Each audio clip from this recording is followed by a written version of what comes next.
Good morning all of you. नमस्कार विद्यार्थी मित्रांनो. आज आपण कृतीपत्रिकेचा आराखडा, जसं की तुम्ही स्क्रीनवर पाहू शकता, स्क्रीनवर लिहिलेला आहे कृतीपत्रिका आराखडा. तुमच्या मराठीच्या क्वेश्चन पेपरचा पॅटर्न.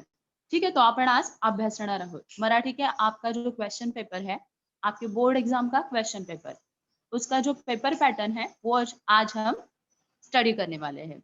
एक्चुअली ये पहले हो गया है, लेकिन रिवीजन बेसिस पे हम ये वापस से स्टडी करेंगे.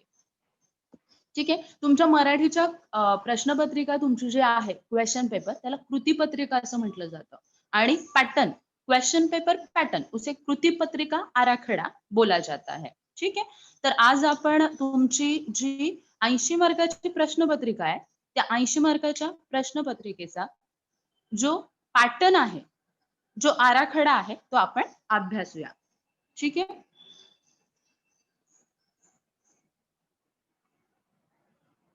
इथे सुरुवातीला डायरेक्टच विभाग 1 आलेला आहे, पण सुरुवातीला ओरलीच मी तुम्हाला सांगून देते. तुमची जी प्रश्नपत्रिका आहे, तुमची 10वीची बोर्डाची प्रश्नपत्रिका, आपका बोर्ड का जो क्वेश्चन पेपर है, वो क्वेश्चन पेपर मराठी का आपको 80 मार्क्स के लिए पूछा जाता है. और इस 80 मार्क्स में आपका जो पूरा सिलेबस है, ऑब्वियसली वो पूरा सिलेबस आपको 5 क्वेश्चंस जो है, 5 क्वेश्चंस में पूछा जाता है. तो 5 क्वेश्चंस में आपको अलग अलग विभाग जो है वो पूछे जाते हैं. पहला जो विभाग है, क्वेश्चन नंबर 1, विभाग 1 गद्य विभाग असतो तुम्हाला. त्याच्यानंतर विभाग 2, क्वेश्चन नंबर 2, प्रश्न क्रमांक 2, तो पद्य विभाग असतो. क्वेश्चन नंबर 3 म्हणजेच विभाग 3, स्थूल वाचन असतं तुम्हाला, त्याच्यावर तुम्हाला प्रश्न विचारले जातात. विभाग 4 म्हणजे प्रश्न क्रमांक 4, क्वेश्चन नंबर 4, तो तुम्हाला भाषाभ्यासावर म्हणजे व्याकरणावर आधारित तो प्रश्न तुम्हाला विचारला जातो. ठीक है. पूरी तरह से ये जो 4th क्वेश्चन होता है वो ग्रामर से रिलेटेड होता है. और उसके बाद आपका जो 5th क्वेश्चन है, क्वेश्चन नंबर 5 या फिर प्रश्न क्रमांक 5 किंवा विभाग 5 त्याला म्हटलं जातं, तो तुम्हाला पूर्णतः उपयोजित लेखनावर विचारला जातो.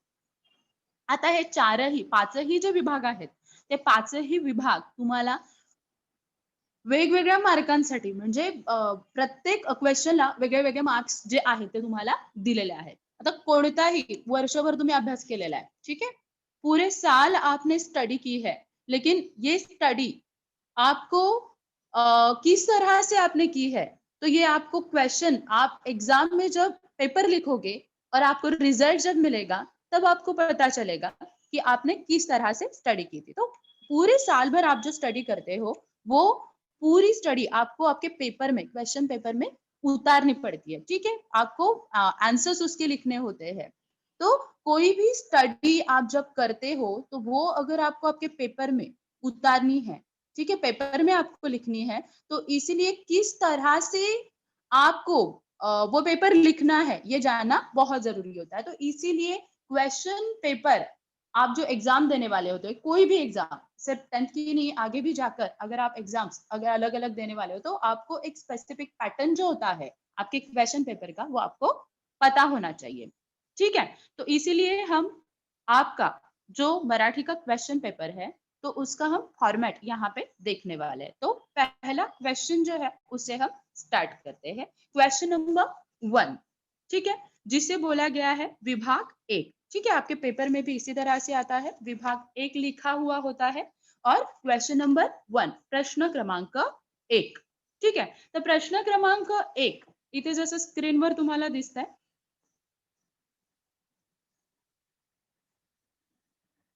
ठीक आहे.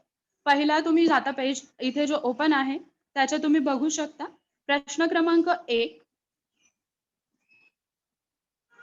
अ पठित उतारा, सीन पैसेज 7 मार्क्स. आ पठित उतारा, सीन पैसेज 7 मार्क्स, 7 मार्क्स. ठीक है.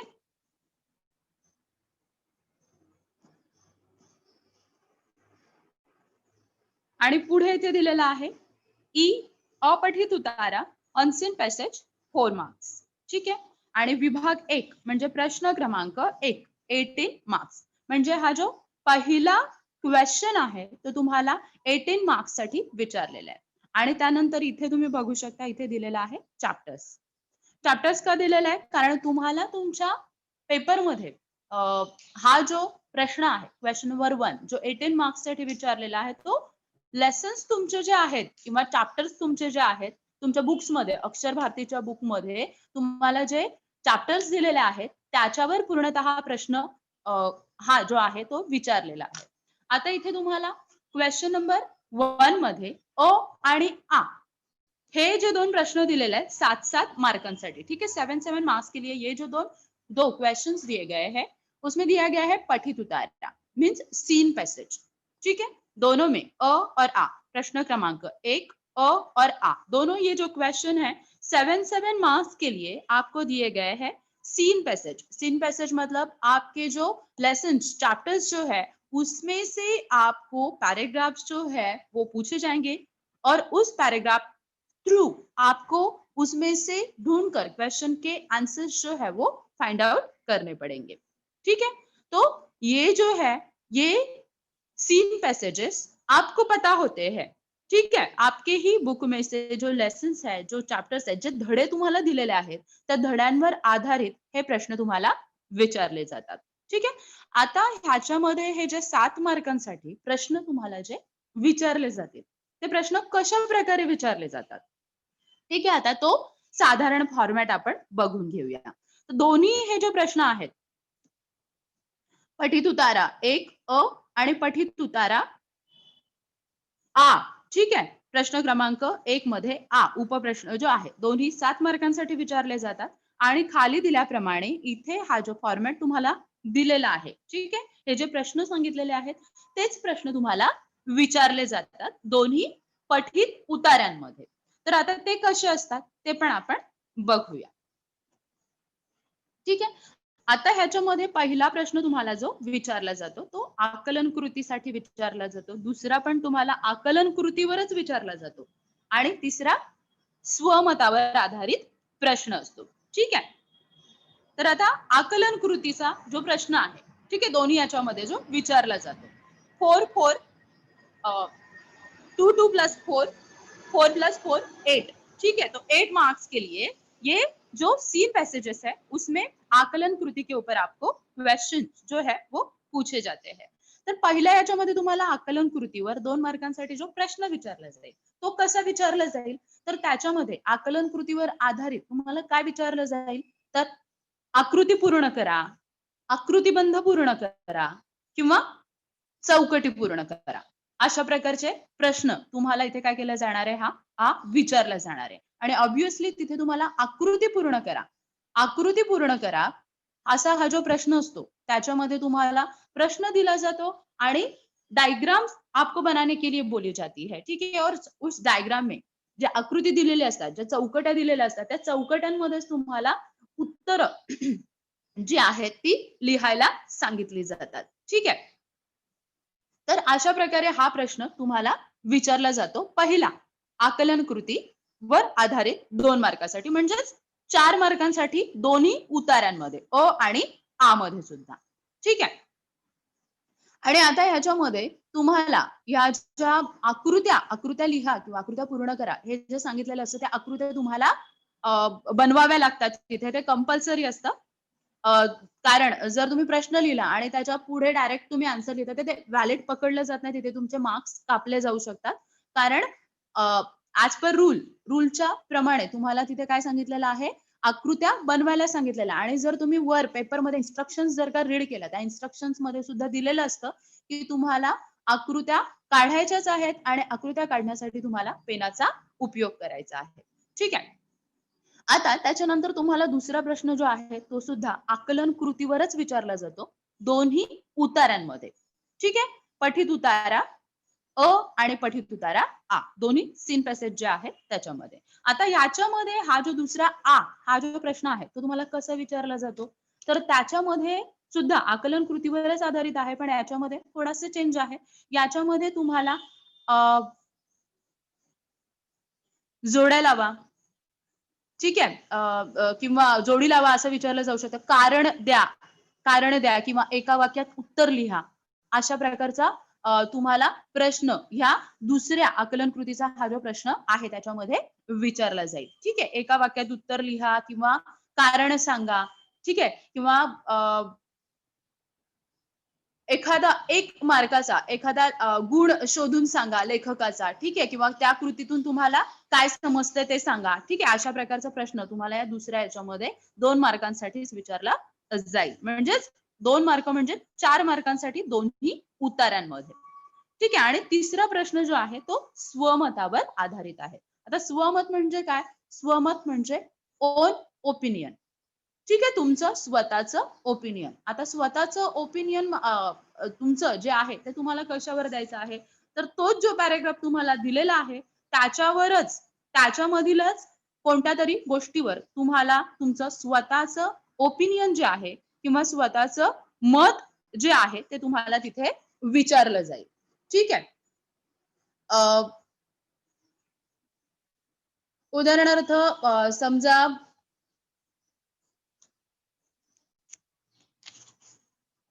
उदाहरणार्थ समजा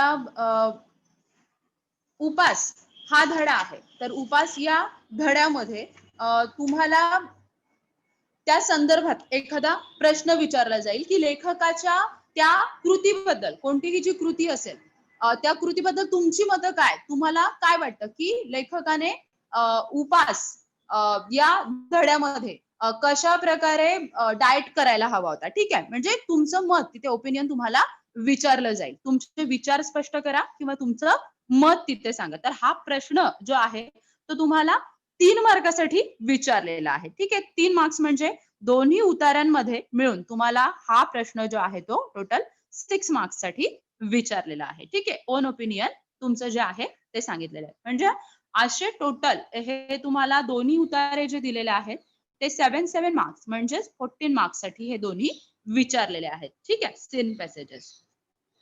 आता त्याच्यानंतर पुढचा जो आहे प्रश्न क्रमांक 1 मध्ये ई जो आहे तो अपठित उतारा. आता अपठित उतारा म्हणजेच अनसीन पॅसेज तो तुम्हाला 4 मार्क्स साठी विचारलेला आहे. ठीक आहे. 4 मार्क्स साठी विचारलेला हा जो उतारा आहे अनसीन पॅसेज म्हणजे तो तुम्ही कधीही पाहिलेला नाहीये. पुस्तकाच्या बाहेरचा असा उतारा तुम्हाला पॅराग्राफ तुम्हाला इथे तो विचारलेला आहे. तर ऑब्व्हियसली तो तुम्हाला रीड करायला लागणार आहे तिथे. अगदीच तुमच्या लेसन्स मध्ये नसल्यामुळे तुम्हाला व्यवस्थित तो रीड करून आणि त्याच्यानंतर त्यातील प्रश्नांची उत्तरे तुम्हाला द्यायची आहेत. याच्यामध्ये स्वमत हा जो प्रश्न आहे तो विचारलेला नाहीये. याच्यामध्ये तुम्हाला फक्त आकलन कृतीवरच आधारित दोनही प्रश्न विचारलेले आहेत.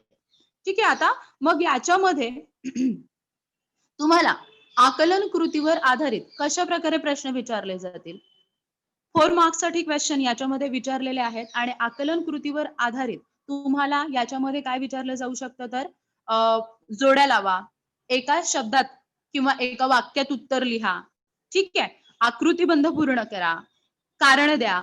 ठीक आहे. अशा प्रकारचेच प्रश्न तुम्हाला याच्यामध्ये विचारले जातील. म्हणजे 7+7+4 अशा प्रकारे तुम्हाला काय केलं जाईल? हा जो विभाग आहे म्हणजे क्वेश्चन नंबर 1 तो टोटल 18 मार्क्स साठी तुम्हाला विचारला जाणार आहे. ठीक आहे. जो पूर्णतः लेसन्स वर किंवा तुमचे जे चॅप्टर्स दिलेले आहेत तुमच्या बुक मध्ये अक्षर भारतीच्या म्हणजे मराठीच्या बुक मध्ये त्याच्यावर आधारित दिलेला आहे. ठीक आहे. तर हा आता झाला हा आपला क्वेश्चन नंबर 1. आता आपण जाऊया क्वेश्चन नंबर 2 कडे. ठीक आहे. क्वेश्चन नंबर 2 प्रश्न क्रमांक 2 म्हणजेच विभाग 2 कडे. आता विभाग 2 हा जो प्रश्न आहे तो कशा प्रकारे विचारलेला आहे. ठीक आहे. विभाग 2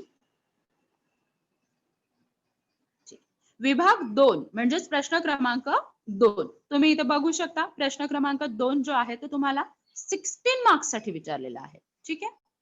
तुम्हाला किती मार्क्स साठी हा विचारलेला है? 16 मार्क्स साठी. मतलब टोटल 16 मार्क्स के लिए आपको आपका सेकंड क्वेश्चन जो है वो पूछा जाता है. ठीक है. तो अब वो किस तरह से आपको पूछा जाता है उसका फॉर्मेट क्या है वो हम देखेंगे. प्रश्न क्रमांक 2 याच्यामध्ये तुम्हाला अ आणि आ असे 2 उपप्रश्न विचारले जातात. आता याच्यामध्ये कोणताही अनसीन पोएम वगैरे असा काही प्रकार नसतो. ठीक आहे. म्हणजे पुस्तकाच्या बाहेरचं असं काही विचारलं जात नाही. दोन्ही सीन पोएमच असतात. म्हणजे पहिला प्रश्न जो आहे तो सीन पोएमवर तुम्हाला पोएमचे रिलेटेड तुम्हाला विचारला जातो. ठीक आहे. तर आता हा प्रश्न क्रमांक 2 मध्ये जो पठित पद्य म्हणजे सीन पोएम आहे ती तुम्हाला कशी विचारली जाते, त्याच्यावर कसे प्रश्न विचारले जातात. याच्यामध्ये सुद्धा तुम्हाला हा जो प्रश्न आहे तो 8 मार्क्स साठी विचारला जातो. ठीक आहे. 8 मार्क्स साठी तुम्हाला पोएम दिली जाते आणि पोएम तुम्हाला समोर दिली जाते आणि त्या पोएम थ्रू तुम्हाला प्रश्नांची उत्तरं तिथे लिहायला सांगितली जातात. ठीक आहे. तर आता याच्यामध्ये तुम्हाला ह्या पोएम थ्रू कशा प्रकारे प्रश्न लिहायचे असतात, उत्तरं लिहायचे असतात प्रश्नांचे. तुम्ही ते बघू शकता इथे काय काय दिलेलं आहे. आकलन कृती 2 मार्क्स, आकलन कृती 2 मार्क, कवितेतील शब्दांचे अर्थ 2 मार्क आणि काव्यसौंदर्य कृती 2 मार्क्स. म्हणजे टोटल 8 मार्क्स साठी तुम्हाला हा प्रश्न जो आहे तो विचारलेला आहे. ठीक आहे. आता याच्यामध्ये पहिली आकलन कृती जी आहे त्याच्यामध्ये तुम्हाला कशा प्रकारे प्रश्न विचारला जातो. आता पहिली ही आकलन कृतीच आहे आणि दुसरी ही आकलन कृतीच आहे. तर या दोन्ही आकलन कृतीमध्ये तुम्हाला कशा प्रकारे प्रश्न विचारला जातो. तर यामध्ये सुद्धा तुम्हाला चौकटी पूर्ण करा, एका वाक्यात उत्तर लिहा, आकृती पूर्ण करा. ठीक आहे. आकृतीबंध पूर्ण करा. अशा प्रकारे प्रश्न तुम्हाला दोनही आकलन कृतीमध्ये 4 मार्कांसाठी 2+2 ठीक आहे 4 मार्कांसाठी विचारला जाईल. आणि नंतर तिसरा जो प्रश्न इथे तुम्हाला दिलेला आहे कवितेतील शब्दांचे अर्थ. ठीक आहे. आता बघा महत्वाचा असा प्रश्न आहे कवितेतील शब्दांचे अर्थ.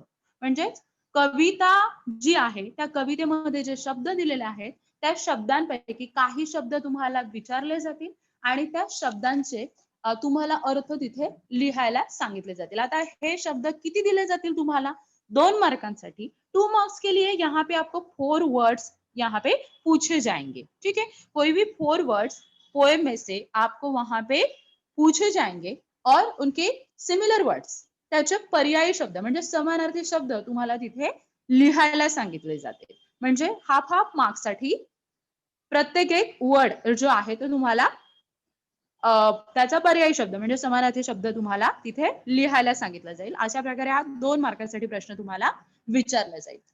आणि पुढे तुम्हाला विचारलं जाईल काव्य सौंदर्य कृती. आता याच्यामध्ये काव्य सौंदर्य कृती म्हणजे काय केलं जाणार आहे कवितेतील कोणत्याही 2 ओळी तुम्हाला विचारल्या जातील आणि कवितेतील या 2 ओळींचं तुम्हाला काव्य सौंदर्य कृती. ठीक आहे. तुम्ही तुमच्या अभ्यासक्रमामध्ये अभ्यासलेलं सुद्धा आहे काव्य सौंदर्य कृतीमध्ये भाव सौंदर्य. ठीक आहे. त्याचप्रमाणे अर्थ सौंदर्य, भाषिक वैशिष्ट्य अशा प्रकारे जे कॉलम्स आहेत ते तुम्ही अभ्यासलेले आहेत मागच्या वर्षी मतलब लास्ट ईयर तक आपका जो 100 मार्क्स का जो पेपर था उसमें ये स्पेशली क्वेश्चन जो है वो पूछा गया था. लेकिन इस साल से जब से 80 मार्क्स का पेपर हुआ है तो ये क्वेश्चन थोड़ा सा अलग तरीके से यहाँ आपको पूछा गया है. तो काव्य सौंदर्य कृती याच्यामध्ये तुम्हाला भाव सौंदर्य किंवा अर्थ सौंदर्य ओळींचं जे आहे कवितेतील 2 ओळी दिल्या जातील आणि त्याचं अर्थ सौंदर्य भाव सौंदर्य तुम्हाला तिथे स्पष्ट करायला सांगितलं जाईल. ठीक आहे. तुमच्या जो तुमचा स्वाध्याय दिलेला आहे त्या स्वाध्यायामध्ये तशा प्रकारचा प्रश्न तुम्हाला विचारलेला सुद्धा आहे. ठीक आहे. तर हा प्रश्न तुम्हाला 2 मार्कांसाठी विचारला जाईल. तर अशा प्रकारे तुम्हाला 8 मार्क्स साठी हा जो पठित पद्य आहे म्हणजेच सीन पोएम ये आपको 8 मार्क्स के लिए पूछी जाएगा प्रश्न क्रमांक 2 मध्ये ह्या उपप्रश्ना अंतर्गत. ठीक आहे. आता पुढे आपण बघूया पुढचा प्रश्न प्रश्न क्रमांक 2 मध्ये उपप्रश्न आ. ठीक आहे. आता हा तुम्हाला कशा प्रकारे विचारला जातो. आता याच्यामध्ये हा जो प्रश्न क्रमांक 2 आ जो आहे तो तुम्हाला नव्याने हा प्रश्न 80 मार्काचा जो पेपर तुमचा केलेला आहे त्याच्यामध्ये आलेला आहे. तर याच्यामध्ये तुम्हाला काय दिलं जाईल अशा प्रकारे प्रश्न तुम्हाला असेल की खालील 2 कवितांपैकी कोणत्याही एका कवितेसंबंधी दिलेल्या मुद्द्यांच्या आधारे कृती सोडवा. ठीक आहे. खालील 2 कवितांपैकी कोणत्याही काय केल्या जातील, 2 कविता तुम्हाला दिल्या जातील, त्यांची नावं दिली जातील. ठीक आहे. आणि नावं देऊन तुम्हाला त्या 2 कवितांसंबंधी काही मुद्दे दिले जातील. आता ते मुद्दे इथे शो केलेले आहेत की कोणते मुद्दे ते इथे आहेत सांगितलेले आहेत. ठीक आहे. तर दिलेल्या मुद्द्यांच्या आधारे हे जे मुद्दे तुम्हाला दिलेले असतील त्याच्या आधारे कृती सोडवा. अशा प्रकारचा प्रश्न तुम्हाला 8 मार्क्स साठी विचारलेला असेल. 8 + 8 16 मार्क्स साठी तुम्हाला हा प्रश्न विचारलेला आहे. तर आता हे मुद्दे कशा प्रकारे सोडवायचे ते आपण बघूया. ठीक आहे. आता 2 कविता दिलेल्या असतील तर त्या 2 कविता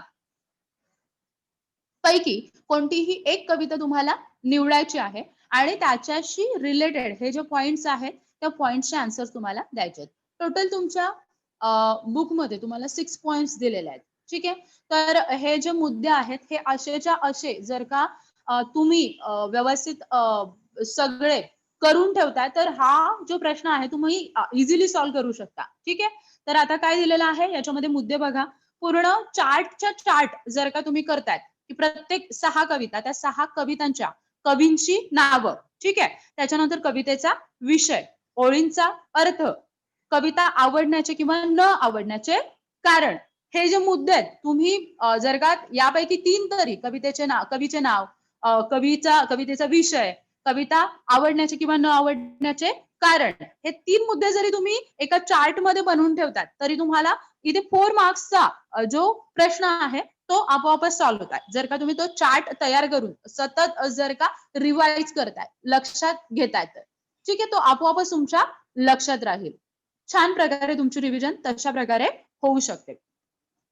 ठीक आहे. तर आता याच्यामध्ये तुम्हाला कशा प्रकारे प्रश्नांची उत्तरं जी आहेत ती लिहायची आहे. तर याच्यामध्ये पहिलं तुम्हाला काय येणार आहे, कोणती एक कविता दोघांपैकी तुम्हाला निवडायची आहे. त्याच्या कवींचे नाव तुम्हाला लिहायचे. ठीक आहे. कवींचे नाव लिहायचं आहे. ते 1 मार्क्ससाठी हा क्वेश्चन तुम्हाला विचारलेला आहे. त्याचप्रमाणे नंतर तुम्हाला दिलेला आहे कवितेचा विषय. आता कवितेचा विषय तुमचा कवितेचा जो परिचय असतो ना, जिथे कवीचा परिचय दिलेला असतो त्याच्यानंतरच एका ओळीमध्ये पूर्ण कवितेचा विषय जो आहे तो दिलेला असतो.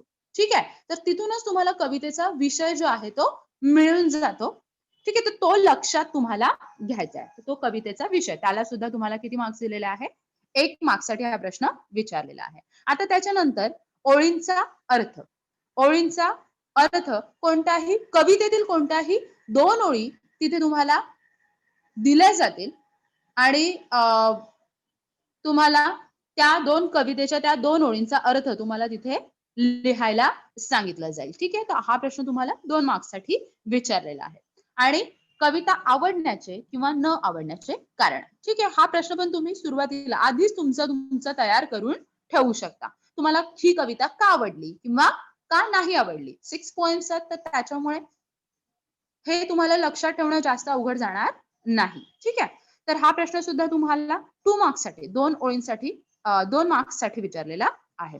आणि बघा पुन्हा हा प्रश्न आलेला आहे शब्दांचा अर्थ.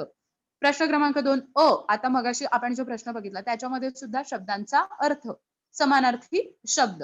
ठीक आहे. 2 मार्कांसाठी प्रश्न विचारले आहेत. तसाच इथे सुद्धा ह्या दुसऱ्या प्रश्नामध्ये सुद्धा प्रश्न क्रमांक 2 म्हणजे उपप्रश्नामध्ये दुसऱ्या उपप्रश्नामध्ये सुद्धा काय केलेला आहे, हा 2 मार्कांचा प्रश्न शब्दांचा अर्थ असा विचारलेला आहे. मग जर का शब्दांचा अर्थ हा प्रश्न जर तुम्ही बघितला तर हा तुम्हाला इथे 4 मार्कांसाठी पूर्ण पेपरमध्ये विचारलेला आहे. तर असा महत्वाचा असाच हा प्रश्न आहे.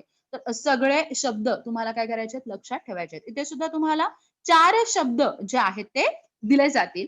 4 वर्ड्स आपको यहाँ पे दिए जाएंगे और 4 वर्ड्स की मीनिंग मतलब सिमिलर वर्ड्स जो है आपको यहाँ पे लिखने के लिए बोले जाएंगे. तो टोटल अशा प्रकारे हा प्रश्न तुम्हाला 8 मार्क्ससाठी ठीक आहे विचारलेला आहे. प्रश्न क्रमांक 2 म्हणजे प्रश्न क्रमांक 2 प्लस 8 प्लस 8 16 मार्क्स के लिए ये क्वेश्चन आपको सेकंड वाला पूछा गया है. ठीक है. तो चलो हमारा सेकंड क्वेश्चन हो गया. अब हम आगे का क्वेश्चन जो है वो देखते हैं. अब हमारा आगे का जो क्वेश्चन है विभाग 3 प्रश्न क्रमांक 3. ठीक आहे. आता हा जो प्रश्न आहे तो आपल्याला कशा प्रकारे विचारलेला आहे. आता क्वेश्चन नंबर 3, क्वेश्चन नंबर 3, प्रश्न क्रमांक 3, हा जो प्रश्न आहे तो तुम्हाला स्थूल वाचन रॅपिड रिडिंग सेक्शन तुमचा जो आहे ना पुस्तकातला तुमच्या त्याच्यावर विचारलेला आहे. तो तुम्हाला कोणते स्थूल वाचन या वर्षी दिलेले आहेत म्हणजे अक्षय भारतीच्या पुस्तकामध्ये तुम्हाला 4 स्थूल वाचन तुम्हाला दिलेले आहेत.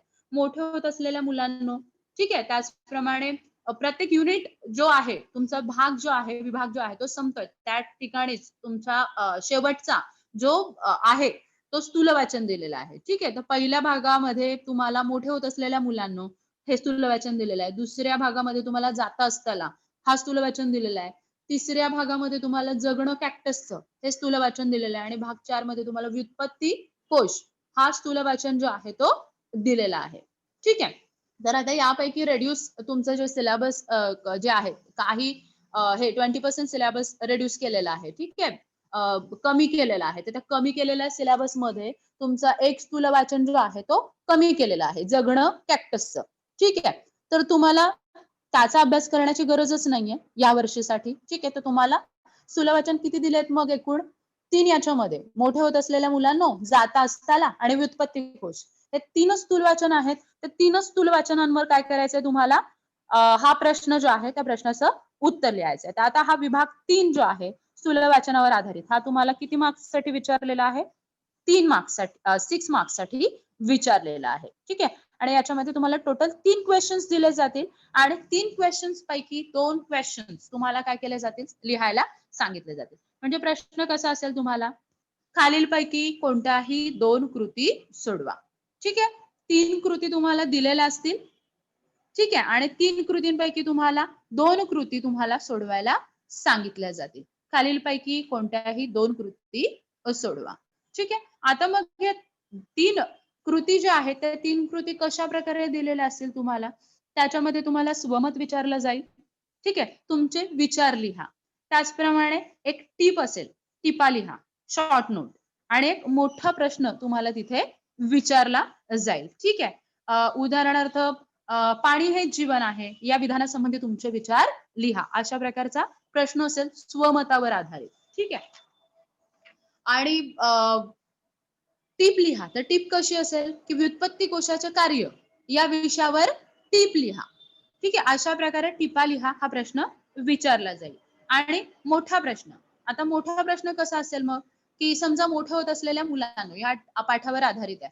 तर मोठ्या होत असलेल्या मुलांना या पाठाद्वारे डॉक्टर होमी भाभा यांच्या विषयी माहिती लिहा. ठीक आहे. माहिती लिहा अशा प्रकारे प्रश्न तुम्हाला विचारला जाईल. तर याच्यापैकी तुम्हाला काय करायचं आहे याच्यापैकी तुम्हाला कोणतेही 2 प्रश्न जे आहेत ते लिहायचे आहेत. म्हणजे अशा प्रकारे 6 मार्क्स साठी हा जो क्वेश्चन आहे तो तुम्हाला त्याच्यावर आन्सर्स लिहायचे आहेत. आता तुम्ही एक ऑब्झर्व करू शकता की तुमचे जे चॅप्टर्स दिलेले आहेत ठीक आहे ते त्याच्यावर आधारित जे प्रश्न विचारलेले आहेत क्वेश्चन नंबर 1 मध्ये ते वेगळ्या पद्धतीने विचारलेले आहेत आणि हे जे स्थूल वाचन आहेत याच्यावर प्रश्न जे आहेत ते वेगळे विचारलेले आहेत. म्हणजे याच्यावर सरळ सरळ मोठे प्रश्न तुम्हाला विचारलेले आहेत. म्हणजे वारंवार तुम्हाला काय करायचे आहे हे वाचून हे अशा प्रकारे माहिती जी आहे ती लक्षात ठेवायची. एखाद्या वेळेस तुम्हाला लेसन्स तुमचे जे आहेत त्याच्यातले प्रश्नांची उत्तरं तुम्ही पॅराग्राफ मध्ये शोधून लिहू शकता. पण स्थूल वाचनामध्ये कोणत्याही प्रकारचे पॅराग्राफ्स तुम्हाला दिले नाही जाणार. तुम्हाला डायरेक्ट प्रश्न विचारले जाणार. तर हे प्रश्नांची उत्तरं तुम्हाला काय करायचे आहेत पाठांतर करायचे आहेत सरळ सरळ लक्षात ठेवायचे आहेत. ठीक आहे. म्हणून स्थूल वाचन हा विभाग वेगळ्या पद्धतीने तुम्हाला इथे विचारलेला आहे. खूप जास्त त्याच्यावर एफर्ट्स घेण्याची सुद्धा गरज नाही. 3 स्थूल वाचन तुम्हाला वाचायचे आहेत आणि त्याच्यावरचीच प्रश्नांची उत्तरं तुम्हाला लक्षात ठेवायची आहेत. ठीक आहे. तर हा झाला तुमचा विभाग 3 जो तुम्हाला 6 मार्कांसाठी विचारलेला आहे. आता आपण पुढे बघूया विभाग 4. विभाग 4 जसं की मगाशी मी तुम्हाला सांगितलं होतं प्रश्न क्रमांक 4 किंवा विभाग 4 क्वेश्चन नंबर 4 ये भाषाभ्यास त्याला काय म्हटलं जातं भाषाभ्यास. तुमच्या प्रश्नपत्रिकेमध्ये तुम्हाला विभाग 4 भाषाभ्यास अशाच प्रकारे तिथे दिलेलं असेल हेडिंग मध्ये. ठीक आहे.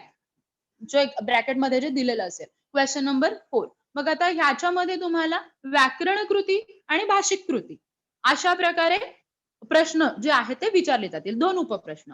व्याकरण कृती, अव्याकरण कृती उपप्रश्न आणि दुसरा उपप्रश्न प्रश्न क्रमांक 4 भाषिक कृती. अशा प्रकारे तुम्हाला विचारलं जाणार. ठीक आहे. आता हे दोनही आहेत ते 8+8 16 मार्क्स साठी हा जो क्वेश्चन आहे तो तुम्हाला विचारलेला आहे.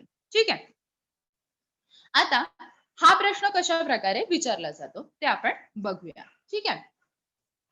पूर्वी तुम्हाला 100 मार्क्सचा जो तुमचा सिलेबस होता त्याच्यामध्ये समास आणि अलंकार हे सुद्धा तो ग्रामर तुम्हाला होतं. पण ह्या वर्षी पासून तुम्हाला ते स्किप केलेलं आहे, ते नाही दिलेलं आहे. तर आता कोणतं ग्रामर तुम्हाला विचारलं जाणार आणि कशा प्रकारे प्रश्न पण विचारले जाणार ते पण आपण बघूया. ठीक आहे. आता पहिलं बघूया व्याकरण कृतीमध्ये. आता पहिला प्रश्न याच्यामध्ये हा जो प्रश्न आहे तो 8 मार्क्स साठी विचारलेला आहे. ठीक आहे. तर 8 मार्क्स मध्ये तुम्हाला याच्यामध्ये काय काय विचारलं जातं? वाक्य प्रकार ओळखा 2 मार्क्स, वाक्य रूपांतर करा 2 मार्क्स आणि वाक्प्रचार ते तुम्हाला 4 मार्क्स साठी विचारलं जातं. ठीक आहे. आता वाक्य प्रकार ओळखा. तर वाक्यांचे कोणते प्रकार आहेत? कदाचित ते तुम्हालाच विचारलं असतं मी, पण आता सध्या तरी मीच सांगते.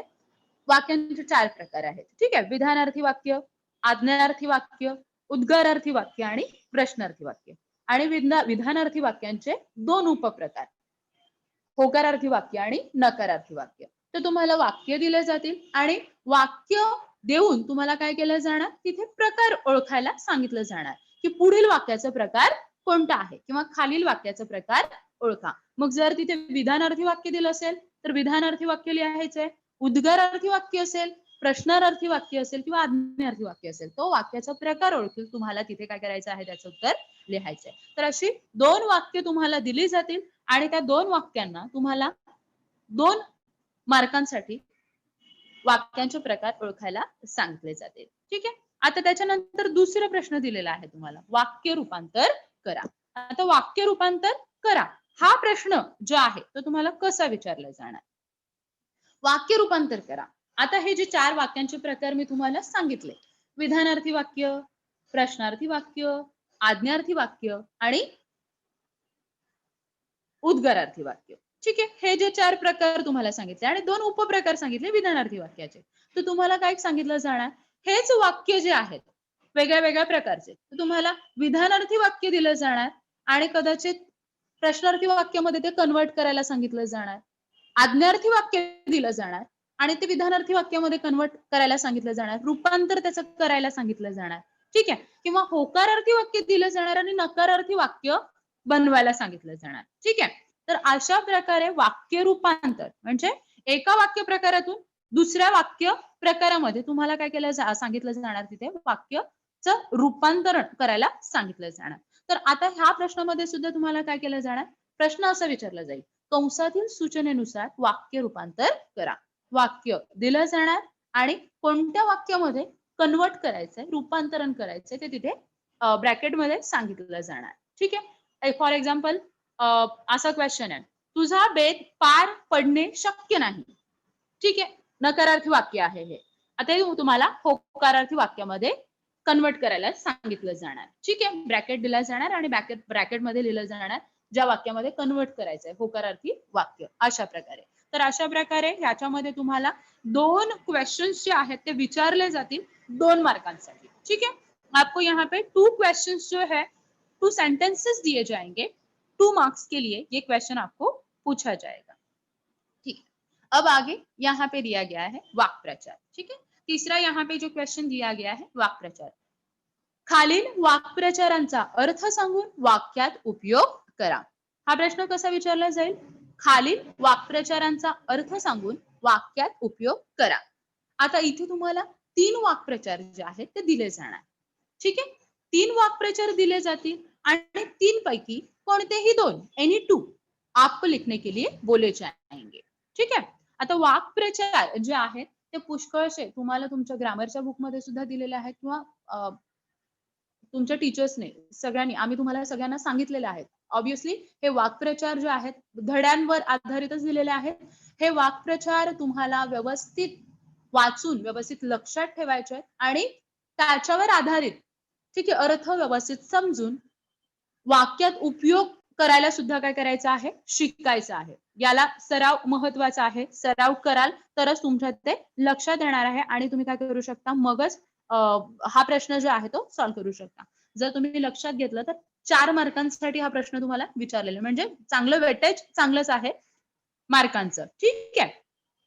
तर याच्यामध्ये तुम्हाला वाक्प्रचार दिले जातील. आता प्रत्येक एका वाक्प्रचारासाठी 2 मार्क तुम्हाला दिलेले आहेत. आता 2 मार्क कसे आहेत, तर त्या वाक्प्रचाराचा अर्थ तुम्हाला लिहायचा आहे. ठीक आहे. आणि वाक्प्रचार वापरून तुम्हाला वाक्य तयार करायचं आहे. ठीक आहे. म्हणजे अशा प्रकारे 2 सेंटेन्स ते आन्सर येतं. तर त्याप्रमाणे म्हणून तुम्हाला इथे काय केलेलं आहे, एक वाक्प्रचारासाठी तुम्हाला 2 मार्क्स इथे दिलेले आहेत.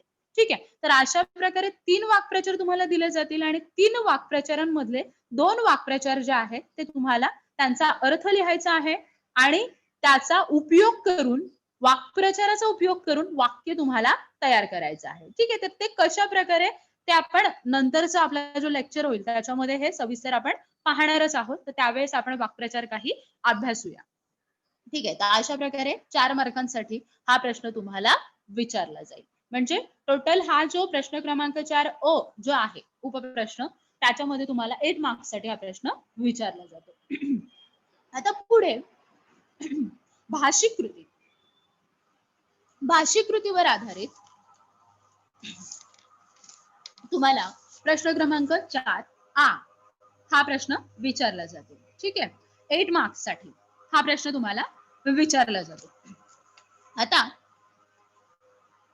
हा प्रश्न जो आहे याच्यामध्ये तुम्हाला एक शब्द संपत्तीवर आधारित प्रश्न विचारला जातो.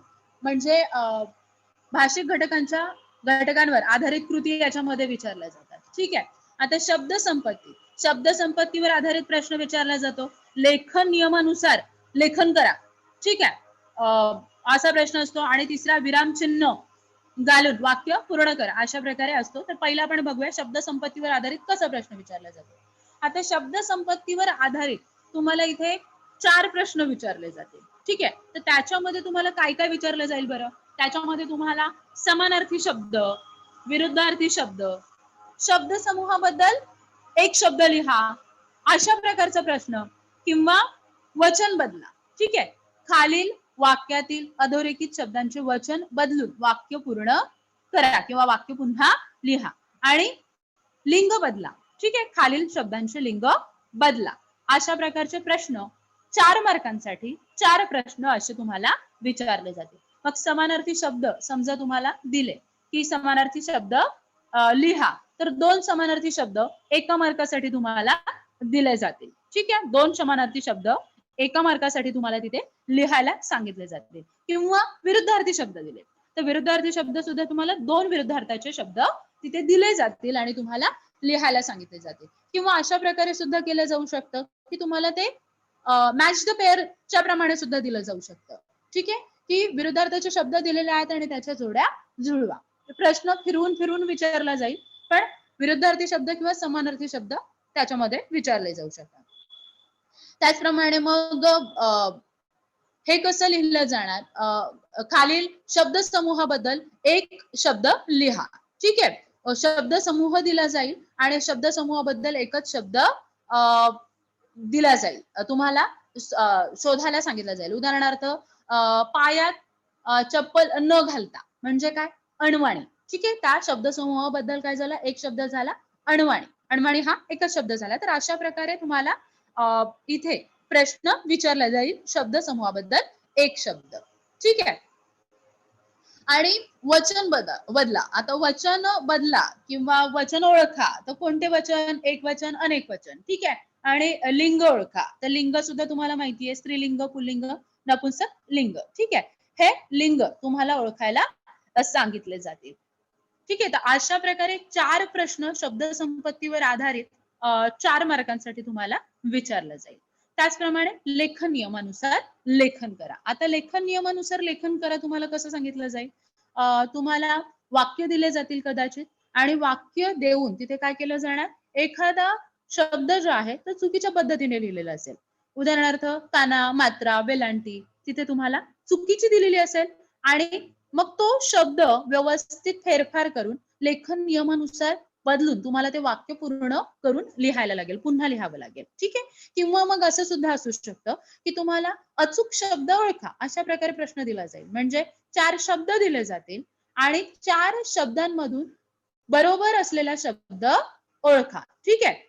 अशा प्रकारे प्रश्न तुम्हाला दिला जाईल आणि बरोबरवाला शब्द तुम्हाला ओळखायला सांगितला जाईल. तर हा प्रश्न जो आहे तो तुम्हाला 2 मार्कांसाठी विचारला जाईल. मतलब 2 मार्क्स के लिए ये जो क्वेश्चन है ये आपको पूछा जाएगा. तो 2 सेंटेंसेस या फिर 2 क्वेश्चंस यहाँ पे आपको ये पूछे जाएंगे. ठीक आहे. म्हणजे ज्याच्यामध्ये काय करायचं लेखन नियमानुसार तुम्हाला बरोबर असलेले शब्द ओळखायचे आहेत किंवा बरोबर करून शब्द लिहायचे आहेत. ठीक आहे. आता तिसरा प्रश्न जो आहे याच्यामध्ये भाषिक कृतीमध्ये म्हणजे भाषिक घटकांवर आधारित कृतींमध्ये तो कसा असेल तो आहे विरामचिन्हांवर आधारित. आता विरामचिन्हांवर आधारित हा जो प्रश्न आहे तो तुम्हाला माहिती आहे. जे विरामचिन्ह आपण अभ्यासलेले आहेत. ठीक आहे. पुढच्या तासामध्ये आपण ते पुन्हा एकदा अभ्यासणारच आहोत व्यवस्थित. पण ते कोणते आहेत? स्वल्पविराम, पूर्णविराम, ठीक आहे. अवतरण चिन्ह, अनुसरण चिन्ह, ठीक आहे. विसर्ग हे सगळे जे चिन्ह आहेत ते व्यवस्थितपणे त्यांचा वापर करून तुम्हाला जे वाक्य आहेत ते पुन्हा लिहायला सांगितले जातील. म्हणजे काय? खालील वाक्य योग्य विरामचिन्हांचा वापर करून पुन्हा लिहा किंवा मग विरामचिन्ह तुम्हाला दिले जातील आणि खालील विरामचिन्हे ओळखा. अशा प्रकारचा सुद्धा तुम्हाला काय केला जाईल प्रश्न विचारला जाईल. मग कोणतेही 4 विरामचिन्ह दिले जातील आणि ते विरामचिन्ह कोणते आहेत ते तुम्हाला तिथे ओळखायला सांगितले जातील 2 मार्कांसाठी. ठीक आहे. किंवा 2 वाक्य दिले जातील आणि योग्य विरामचिन्हांचा वापर करून वाक्य पुन्हा लिहा. अशा प्रकारचा प्रश्न तुम्हाला विचारला जाईल. म्हणजे तिथे पूर्णविराम द्यायचा असेल तर पूर्णविराम, अवतरण चिन्ह असेल, ठीक आहे, दुहेरी किंवा एकेरी अवतरण चिन्ह, कुठे स्वल्पविराम असेल तर तो वापरून अशा प्रकारे तुम्हाला ते वाक्यांमध्ये योग्य विरामचिन्हांचा वापर करून वाक्य पूर्ण करावे लागतील. ठीक आहे. तर अशा प्रकारे हा जो चौथा प्रश्न आहे तो तुम्हाला 8 + 8 असा 16 मार्क्ससाठी ठीक आहे तुम्हाला हा प्रश्न जो आहे तो विचारला जाणार. ठीक आहे. तर आता झाले आपले 4 प्रश्न. प्रश्न क्रमांक 1, प्रश्न क्रमांक 2, प्रश्न क्रमांक 3 आणि प्रश्न क्रमांक 4. आता आपला शेवटचा प्रश्न जो आहे प्रश्न क्रमांक 5. ठीक आहे. क्वेश्चन नंबर 5 विभाग 5. आता हा विभाग 5 जो आहे तो कशा प्रकारे विचारला जातो तुम्हाला. आता हा विभाग 5 जो आहे ठीक आहे. क्वेश्चन नंबर 5 प्रश्न क्रमांक 5 याच्यामध्ये हा जो प्रश्न आहे तो तुम्हाला उपयोजित लेखनावर आधारित हा प्रश्न तुम्हाला विचारला जातो. हे मी तुम्हाला सुरुवातीलाच सांगितलं होतं. आता ह्याचा फॉर्मॅट जो आहे तो कसा आहे. सर्वात जास्त मार्कांसाठी असलेला हा प्रश्न आहे. पूर्ण 24 मार्क्ससाठी हा जो प्रश्न आहे तुम्हाला विचारला जातो. ठीक है. टोटल 24 मार्क्स के लिए ये जो क्वेश्चन है आपको पूछा जाता है. ठीक है. तो इम्पोर्टेंट ऐसा क्वेश्चन है. तो ये क्वेश्चन आपको किस तरह से पूछा जाता है. इसमें आपको अ, आ और ई ऐसे 3 सब क्वेश्चन्स होते हैं. ठीक है. उपप्रश्न तुम्हाला 3 उपप्रश्न विचारले जातात. अ, आ आणि ई. ठीक आहे. तर अ हा जो आहे पहिला उपप्रश्न प्रश्न क्रमांक 5 मधला तो तुम्हाला कसा विचारला जातो. अ मध्ये तुम्हाला पत्रलेखन आणि सारांश लेखन विचारलं जातं. अ मध्ये तुम्हाला काय विचारलं जातं खालील कृती सोडवा. त्याच्यामध्ये पत्रलेखन दिलं जातं आणि पत्रलेखनाचा प्रश्न आणि दुसरा असतो सारांश लेखनाचा प्रश्न. पण इथे ऑब्लिक दिलेला आहे तुम्ही बघू शकता. और ठीक है. दोनों में से कोई भी एक जो क्वेश्चन है आपको यहाँ पे सॉल्व करना होता है. या तो पत्र लेखन करो या तो सारांश लेखन करो. ठीक आहे. तर पॅटर्न असाच आहे. तर तुम्ही इथे बघा तुम्ही एक गोष्ट लक्षात घेऊ शकता. सुरुवातीलाच तुम्हाला जर पत्रलेखन करायचं असेल तर पत्रलेखनावरच फोकस करा. जर तुम्हाला सारांश लेखन करायचं असेल तर सारांश लेखनवरच फोकस करा. ठीक आहे. म्हणजे एकाच कोणत्या तरी प्रश्नाची तुमची छान तयारी होऊ शकते. ठीक आहे. तर आता पत्र लेखनामध्ये तुम्हाला पत्र कसा विचारला जाईल. तुम्हाला क्वेश्चन दिला जाईल. क्वेश्चन मध्ये तुम्हाला कदाचित एखादी जाहिरात किंवा एखादी चौकट दिली जाईल ब्रॅकेट आणि त्याच्यामध्ये माहितीपूर्ण जी आहे ती दिली जाईल. उदाहरणार्थ एखादी जाहिरात दिलेली असेल आणि त्या जाहिरातीवरून सूचना वाचा आणि दिलेल्या सूचनेवरून कृती करा. तर याच्यामध्ये तुम्हाला एक औपचारिक पत्र सांगितलं जाणार. ठीक आहे, मागणी पत्र असू शकतं, चौकशी करणारं पत्र असू शकतं आणि दुसरं अनौपचारिक पत्र, ठीक आहे, अभिनंदन करणारं पत्र असू शकतं, म्हणजे अनौपचारिक स्वरूपाचं इन्फॉर्मल लेटर तुम्हाला सांगितलं जाईल. तर त्याच्यामध्ये सुद्धा तुम्हाला किंवा असेल, ऑर असेल, दोघांपैकी कोणताही एकच लेटर तुम्हाला तिथे लिहायचं असेल, ठीक आहे. मात्र याच्यामध्ये औपचारिक पत्र आणि अनौपचारिक पत्र दोन्हींची व्यवस्थित तयारी करून ठेवायची. जर का तुम्ही सारांश लेखन जे आहे ते ऑप्शनला टाकताय तर, ठीक आहे. तर पत्र लेखनाची व्यवस्थित तयारी करायची, तर दोन्ही पत्रांची व्यवस्थित तयारी करून ठेवायची. मग ज्यावेळेस एक्झाम मध्ये तुम्हाला औपचारिक आणि अनौपचारिक पत्र दिलं जाईल, त्यापैकी तुम्हाला जे चांगलं येत असेल ते तुम्ही काय करू शकता, इथे लिहू शकता, ठीक आहे. ओके, तर पत्रलेखन अशा प्रकारे तुम्हाला 6 मार्क्स साठी विचारलं जाणार, ठीक आहे. आणि त्याच्यानंतर दिलेला आहे सारांश लेखन. आता सारांश लेखनाचा हा जो प्रश्न आहे ना, तो प्रश्न तुम्हाला अशा प्रकारे विचारला जातो. पॅरेग्राफ असतो आणि त्या पॅरेग्राफवर पॅरेग्राफला तुम्हाला 1/3 मध्ये करायला सांगितलं जातं. आता हा प्रश्न जो आहे, तर क्वेश्चन पेपरमध्ये तुम्हाला हा प्रश्न कसा विचारला जातो? हा प्रश्न ठरलेला असतो. तुम्हाला क्वेश्चन पेपर तुमचा जो दिलेला है, आपका जो क्वेश्चन पेपर दिया हुआ होता है, वहां पे इंस्ट्रक्शंस में ही ये बात आपको पहले क्लियर की होती है, ठीक है, कि विभाग 1 गद्य ई, मतलब क्वेश्चन नंबर 1 जो है, क्वेश्चन नंबर 1 में जो तीसरा क्वेश्चन होता है, सब क्वेश्चन अ आ ई जो क्वेश्चन होता है, वहां पे जो पैराग्राफ दिया गया है, उसी पैराग्राफ को आपको 1/3, ठीक आहे, म्हणजे त्याचंच तुम्हाला काय करायचं असतं, सारांश लेखन करून लिहायचं असतं.